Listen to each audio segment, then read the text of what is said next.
All right, Astros lose 6-5. B Scott, we can break this down however we want to break it down. To me, we can nickel and dime, we can lay out, Dusty Baker deciding to go with Garcia instead of Stanek. We can talk about Altuve struggles. This was a very simple reason for this loss. Justin Verlander, him pitching like this in the World Series has become the norm. Like, I know that we're going to hear about the gritty Phillies, and we're going to hear, they don't give up, and they're scrappy, and they're just hot at the right time. They didn't do anything different than what Seattle did. So what they did was nothing special to Justin Verlander. And when you hand your ace, when you hand your Cy Young Award winner a 5-run lead, it shouldn't be gone in 2 innings. I actually thought the bullpen did a pretty good job holding up. The traditional bullpen did. Then you go to Garcia in the 10th. He allows the solo home run, and that's really the story. But the bottom line is Justin Verlander, he choked. Yeah. Yeah, man. If you had told me ahead of the game that through 3 innings, you would have 2 Kyle Tucker home runs and a perfect Justin Verlander, I'm telling you that you win in the game. Like at that point, for me, I gotten cocky at that point. I know you guys on the show and In the Loop have been dismissive of the Phillies at times. I know after 3 innings and you're up 5-0 with 2 Kyle Tucker home runs and Justin Verlander is perfect through 3 innings, to me, you're winning that game. They gave some crazy stat on the broadcast on how he's 64 and whatever it is, like 64-1 or 64, like some kind of ridiculous record whenever he has a 5-run lead. And I'm like, there's no way that they're losing this game. So like, you can boil it down to anything you want. Like, none of the runs were given up by anyone other than the starting pitchers until later on in the game, obviously, until you get to the extra innings. And so this was a game about the starters getting touched up. And the Astros got to Nola early, especially with Kyle Tucker getting those home runs. But it's that, it's after that when they get to Verlander. And like, honestly, man, you talk about the pitching performance and him not showing up in the World Series, which is of note, something to think about and to talk about until like something different happens. But it's not even just that. Like, JT Realmuto was a hero for them today in a lot of ways. But even on a play where he was out, okay, he lines into an out, and it turns out to be maybe one of the more pivotal moments in the game when you think about it. Like, he lines out to Justin Verlander and he doesn't catch it. That's an opportunity for a double play. You're out of the inning. Instead, you got to throw it to first, and it extends the inning. And that's when everything kind of goes off the rails for Verlander after that. Like, to me, that was one of the big moments was him not fit. Now, I get that it's a tough position to be in right there as a pitcher, but that's him not fielding his position in that moment, on top of the fact that he had lost his command in the 3rd and 4th innings. Yeah, and we're getting some messages. Go ahead and put the messages in if you so decide. There's a lot of Dusty. This is on Dusty. I don't think so. Like, I am intrigued to hear what Dusty's explanation is for why Stanek was available, but he wasn't available to start an inning. Like, why you didn't go with him traditional. But I'll be honest, like, I'm not going to sit here and use complete hindsight. I didn't start saying, why isn't Stanek pitching? Although I've been saying that the whole postseason. It almost feels like Dusty Baker, and I don't know how he's going to explain it. It almost feels like he was preparing for another 18-inning game or something like that. And I don't think you start preparing to have some sort of marathon game and bring in Garcia in those high leverage type of situations. Like in Seattle, you'd already burned through the majority of your good bullpen guys. So you needed someone. You only had 2 guys left in the bullpen. So you decided to go with Garcia because you were going to need someone to eat those innings. I thought that if you were going to bring in Garcia, you bring him in after the 4th. And I was actually okay with Verlander staying in. I was fine with it. Because I was thinking, okay, he's going to get his mind right. He's going to get through 6. He's going to hand the ball to the bullpen. It's going to be a 5-3 lead. No harm, no foul. Despite the fact that Justin Verlander in the World Series, that's kind of how he pitches, and maybe you shouldn't think that way. But that's when I would have gone with Garcia if I was going to go with Garcia. If you were going to pull him in the 4th and then maybe try to get a couple out of Garcia. In that situation, it seemed like especially if Stanek's going to come in with a man on and 2 out, it seems like it probably would have made more sense to just use Stanek from the beginning if he was on standby anyways. Yeah, so I just don't like, just overall on the standing thing. I just don't get it, because we've been asking this question since the first series, since the DS, wondering what it is about the matchups that Dusty either doesn't like about Stanek in certain spots or does like about other guys, whether it be Neris or Montero. Montero obviously has been a revelation for them this year, but to not see Stanek earlier and for it to kind of be a continuous thing is something that's curious. And I'm gonna be interested to hear what the explanation is for that, because like here we are, and Stanek has been, I got think about that. As good as this bullpen has been all year, and that's another conversation to have with you, Landry, about being nervous about the bullpen.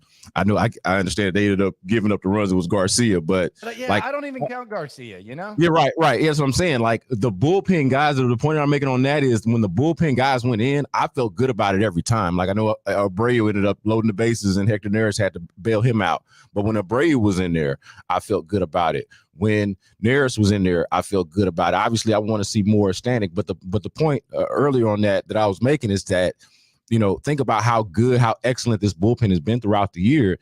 The best bullpen that they've ever had in franchise history. Ryan Stanek has been the best of them, the best among them, and somehow he's like some kind of like weird specialty guy, like that you only bring out. You like used him in a higher pressured situation than if you just let him start at the inning. Yeah, like, true that. Yeah. So it's basically we're down 1. We need to keep this a 1-run game. I'm not using you to start the inning, and now I'm going to bring you in this even more clutch situation. That's the problem to me. And I'm not a guy that's just going to criticize everything Dusty does. Like I criticized when he brought Montero in for Urquidy earlier this year when Montero had a rough outing the night before. I didn't understand that because it was my initial thought. In this situation, the problem I'm having is I just assumed that maybe something was wrong with Stanek. Maybe they didn't trust Stanek to handle these pressure situations. And quite frankly, it's worked because you used Montero instead of Stanek a couple of times early. And then you used Abreu against New York, and you've used Abreu in other situations. It's not like we've seen Stanek get, roasted or something like that. Like this isn't like Roberto Osuna in 2018, where, yeah, you're still going to trust him, but damn, man, he sure has shown some warning signs of, maybe having some flaws. And then he ends up giving the 2-run homer before Altuve's walk-off. Like for some, I can't explain the Stanek usage tonight. I can't really explain that. Well, if anything, like my only explanation would be the confidence in Garcia, which has to be shaken at this point. Like apparently there was some kind of clear confidence in Garcia where the rest of us are looking around expecting it to be Stanek or someone else. And that's just what they went with. I wonder if you injected truth serum in them and asked them if they could go back, if they would actually go with Stanek and not go with Garcia in that moment, in that spot. You look at this situation, you take a step back. I'm bored with the Phillies, and I got people in the mention saying, "Are you bored with it?" Yeah, I am. Like my point with saying bored with the Phillies is if the Phillies win this series, and I picked the Astros in 6, so I'm actually the least confident at the station. If you think about it, like I picked him in 6. Lopez has got him in 5. I got the Astros in 6. I got this going 6 games. I'm just bored by the whole storyline. Like it's not exciting. There's not any hate generating. And I like to have some hate at this time. I like playing the Yankees because I think they're a disgrace. I think they're gutless. I think a portion of their fan base has become embarrassing. I think Aaron Boone's a disgrace to the Pinstripes. And I think they're a bunch of bums. So it's easy to get fired up for that. I can't get that with the Phillies. And if the Phillies win this series, it has more to do with the Astros than it does them. Like today, that's great. Like you came back from 5. You never quit. That's what Philadelphia is. That's what you did. The same thing the Mariners did to Justin Verlander. That's the story. The story is Justin Verlander can pitch well in the Cy Young in the regular season and win the Cy Young, but in the World Series, for whatever reason, since 2019, he can't get the job done. So good job coming back from 5 and roughing up Verlander. The Mariners did that. So good job. That's the norm. I'm more about the Phillies. I'm sorry. This is more about the Astros than it is the Phillies. Period. Yeah, I agree with your point on this. I agree with your point about the main story being about Verlander, and I think the secondary story is probably Dusty and the pitching decisions. Like the main thing is Verlander, and I think do you mean decisions or decision?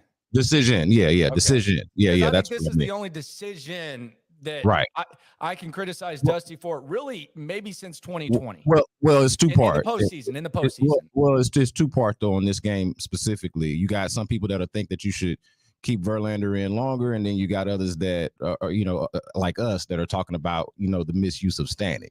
So it's kind of two part there.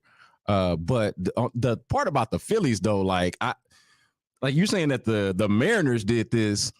Look, we're going to look back, and it might be the fact we might think that the Yankees were the worst team that the Astros faced in all of the postseason, because the Mariners I thought were legit, and I think that the Phillies are legit too. Like I wasn't sleeping on the Mariners, and I'm not sleeping on the Phillies either. I get that they swept the Mariners, but the Phillies, man, like I'm thinking about that play that Castellanos made to save the game. I'm thinking about JT Realmuto with. From the defensive plays to the outs to the hits that he had to the RBIs that he had, like the Phillies are legit, man. Like I do think that it would be super disappointing to lose to them, given how improbable it is that they're there to begin with. Like they're probably a team that shouldn't even be there to begin with when you think about how their season started. But the way that they look now and the way that lineup shapes up now, I'm not sleeping on the Phillies for a second. But I do expect Justin Verlander to go out there and not squander. I'm saying I did in the moment. In the moment, I'm expecting Justin Verlander to go out there and not squander a 5-0 lead after you've been perfect through 3 innings. Like to me, that there's nothing beyond that. You can put it on Dusty Baker, and I think there is for sure some legitimate criticisms of Dusty Baker. I think that you can put it on the bullpen at the end. But look, man, this to me comes down to Verlander, the Cy Young winner, your ace.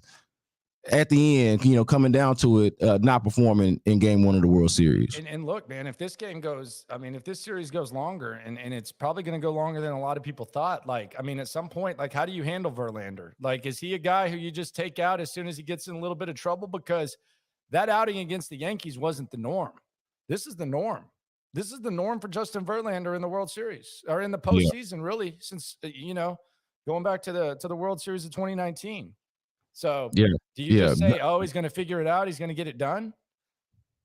I mean, maybe next time he's pulled after the 4th inning, and you don't think he's just going to go out there and it's a mixed bag though, because he was great for 3 innings and really bad for 2. I mean, when it come down to it, great for 3 innings, really bad for 2, and you're probably hoping after he's bad in that 3rd inning, that he's going to come back and find it.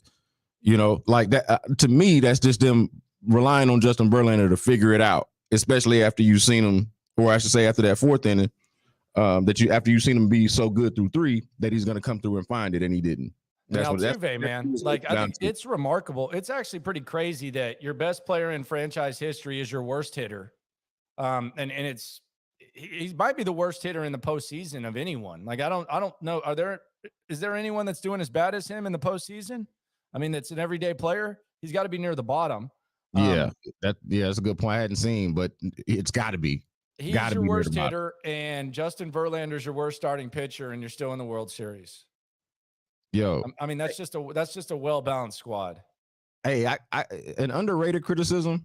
Wanted to get your thoughts on this on Dusty Baker. It's not an in-game decision.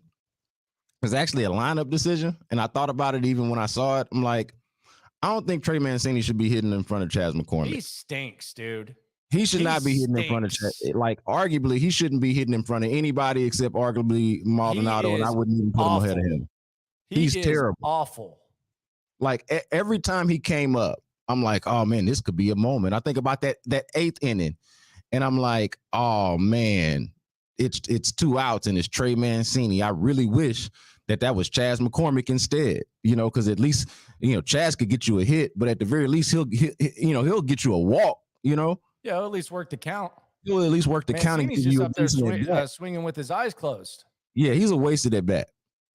Yeah, he's a wasted at bat, and that DH spot it's been bad from the get-go. It's been bad from the jump, but again, it comes down to Verlander. And now you got tomorrow you got Fromber on the mound against the Phillies. So it, it's Yeah. Yeah. And again, losing Verlander starts like from a Philly standpoint, they come into this series feeling like, hey, we can't lose. We got to make the most out of our Nola starts and our Wheeler starts. Like when Nola starts and when Zach Wheeler starts, we got to get the most out of our guys. And on our end, from an Astros perspective, you're like, you gotta win. Even though Verlander has this track record of being bad in the postseason and being bad in the World Series, you got to win the Verlander start. And I keep saying it, but especially after you spotted them 5 runs through 3. Like I did not even entertain. You have to. Landry, I did not even entertain that they could lose this game after they had spotted them 5 runs. You got Kyle Tucker hitting 2 home runs in 3 innings. Didn't entertain it. Did not entertain it. Even at 5-3, it was like, ooh, okay, he's going to settle down now. Probably get some more runs. My thought was how kind of them is to give them some, give them 3 runs to make this interesting for TV and for for the markets and everything. Like make this game interesting, but surely they're not going to cough this lead up. Man, Diaz goes up there trying to go Happy Gilmore, trying to get hit. Yeah, and then he's swinging 3-0. I wasn't mad at that. I wasn't mad at that at all. Like he's just trying to get on base. He's cold as hell. Standing. Well, then why swing 3-0? I mean, trying to get on base.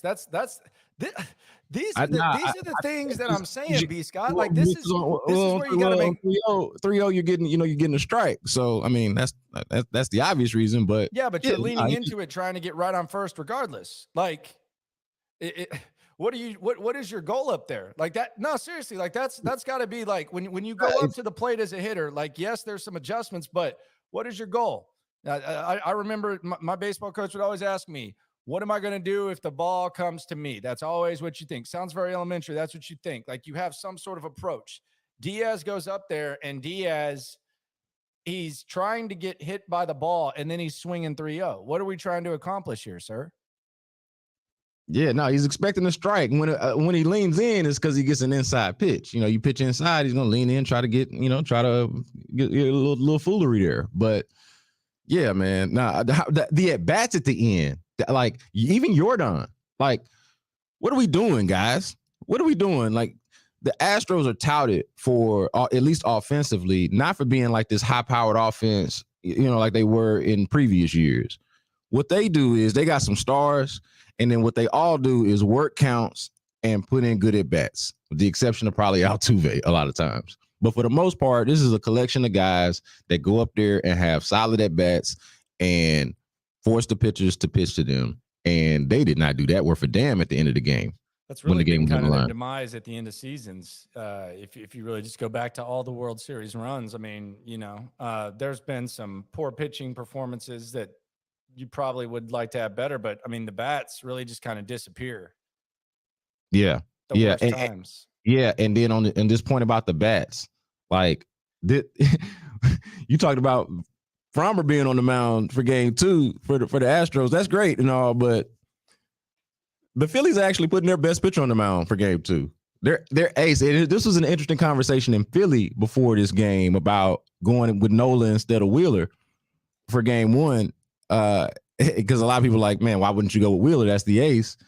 They steal game 1, and now they're putting their ace on the mound, and the Astros bats are like iffy at best, with the exception of Kyle Tucker today. Well, the Astros might be putting their ace on the mound too, as far as I'm concerned. Oh, damn. It's like that? Yeah, it is.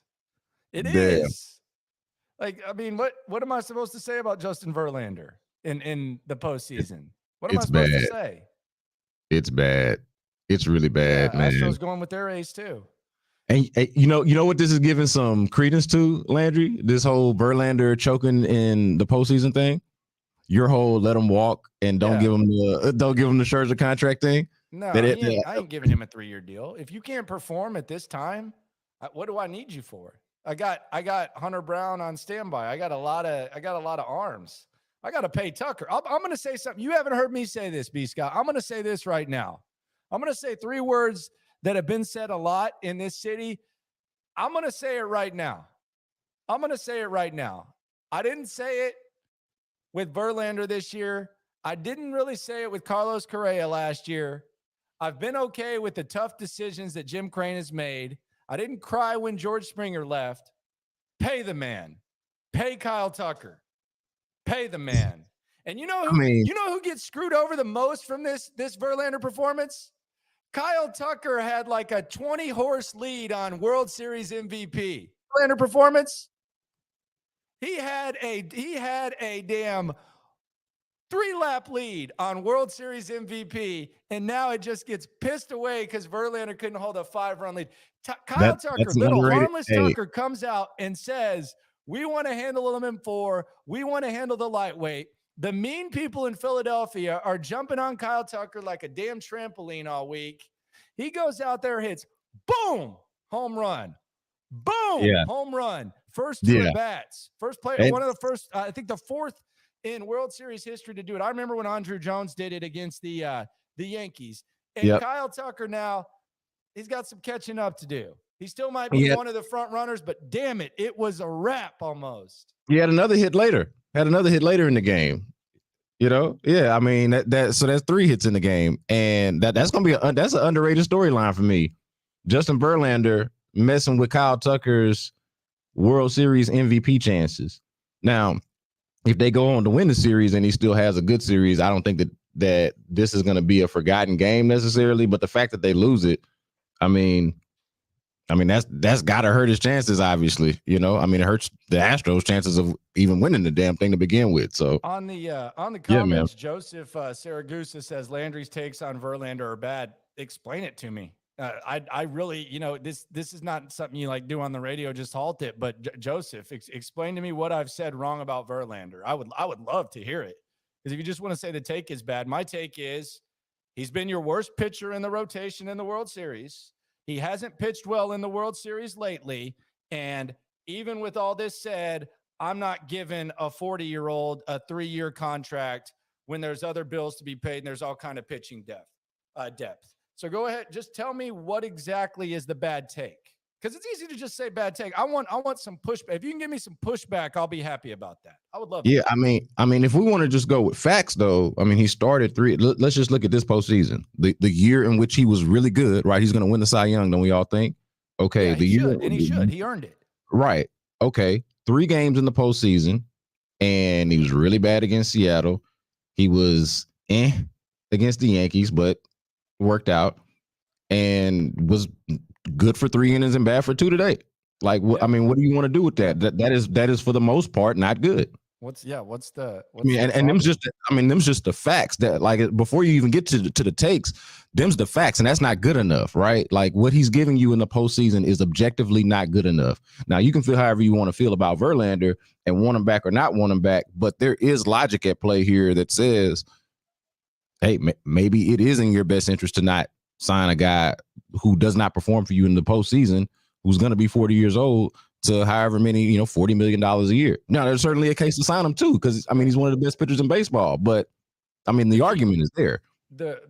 He's 40 and he wears down the postseason, and you have all these good pitchers. The point is, this wasn't just like this is the norm. Like, that's the problem. I'm not saying like this is the norm for Justin Verlander in the postseason, like lately. Like, go back to the World Series 2019 and come on here. Like, there's numbers that back it up. ERA is damn near 10. So it's not just an overreaction. And yes, he did win the Cy Young. And Joseph is talking about the Cy Young. That matters.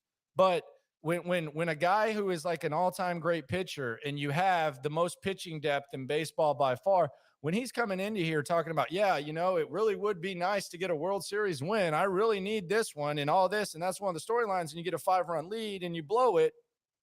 I mean, if the team hadn't held him down in game 1 of the ALDS, like, the narrative would be different. Like, you know how you say like sports are a game of inches and this is a game of inches? Like, if they don't win that game 1, then you're talking more about, just like how we're not talking more about Kyle Tucker's heroic performance and just being a total badass. which is what he was the first 3 innings. Like the Verlander, like it could be even worse. Like they could have easily lost that series to Seattle if Yordan Alvarez doesn't bail them out. Hey, look, not to beat up on Joseph, but can we? What is this question, Joseph? What is this? Would you be in the postseason without him? Did you watch the Astros the last 2 seasons? Did you watch them? I'm not taking anything away from Verlander. It's been a privilege to watch the guy. A privilege. He's great. Would you be in the postseason without him? Bruh, they literally just did this. They were in the World Series last year without him. What are you? All right. Look, hey, Landry, I can't believe you even asked that. So for me, one of the really hard things about this, we're talking about Verlander. One of the really hard things about this for me is the idea it's all love, that your 3 probably most important figures right now. Okay. And shout out to Kyle Tucker for what he did today. But Justin Verlander, Yordan Alvarez, and Jose Altuve. And I know we hit on Altuve earlier. But your 3 most, to me, those are your 3 most important players on the team. 3 most important players on the team. And save for them first 2 games for Alvarez in the ALDS, it's been bad.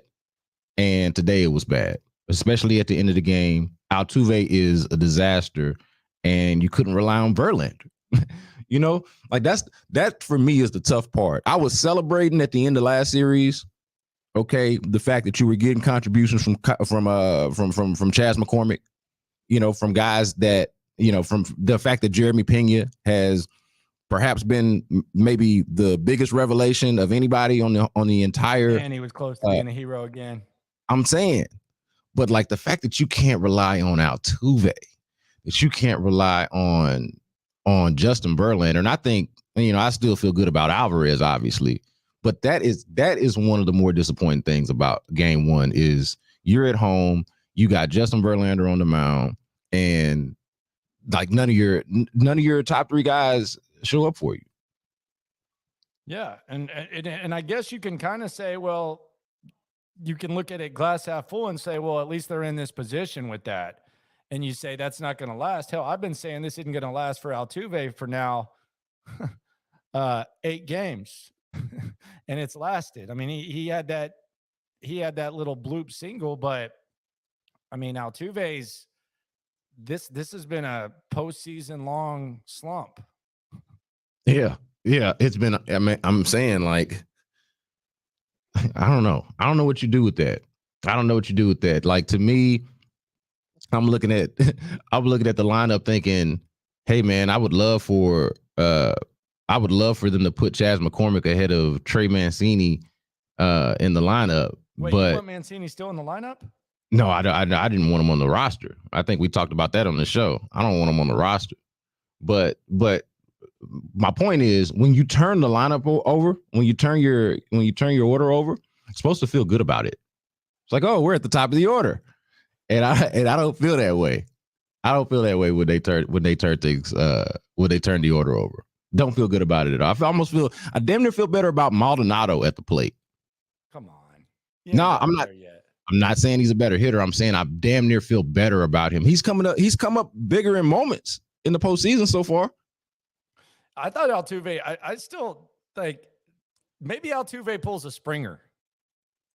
Maybe we get a little Springer action with Altuve, because I just assumed that Altuve was just going to rake at any point. I thought it was going to happen in New York. Thought it was going to happen in this series. It didn't happen. So that's where we're at. And fortunately, there's a quick turnaround. Got some ball to play tomorrow. But again, you're going to be facing the Phillies ace.